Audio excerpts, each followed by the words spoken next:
Assalomu alaykum aziz do'stlar, yurtdoshlar, sog' salomatmisizlar? Men hozir bir o'zimizning Durjubot Pitnikimiz sentrida shu toza vaqtlar hamda mut reklama bo'lgan bo'lib ketsin. Uchar futdan ne bor edi dedi, pizza yana shunga o'xshagan narsalarni pishiradilar dedi. Doğrusu men shu neden gelgandan keyin Makkadan kelgandan keyin bir o'zgarish bo'lyaptilar.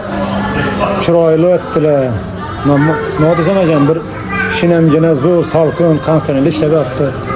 Berash oilalaringiz bilan kelib o'tirib dam olmoqqa zo'r ekan haqiqatan. Buni uzaytirib kengaytiribdilar. Aynalarni perda, devorlarni ko'rsadan cho'tga tuzatdilar bu yerda.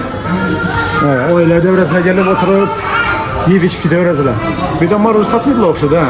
Satan şu an teşkileşizde var. Yine Avustralya göz tamam.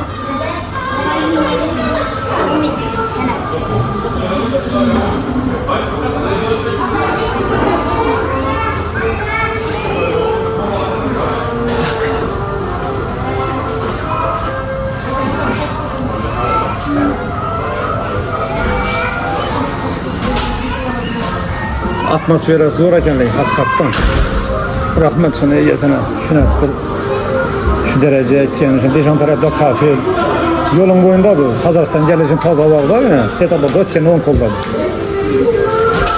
Acayip ekanligi. 24 saat işi yok şurada.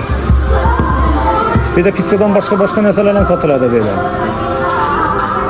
Gelip yeb içip ketaverasizlar aziz do'stlar. Sağ olun, aman olun. Hemen Allah'a emanet olun. Görüşünce. Aynen. Oh, aleyküm assalam.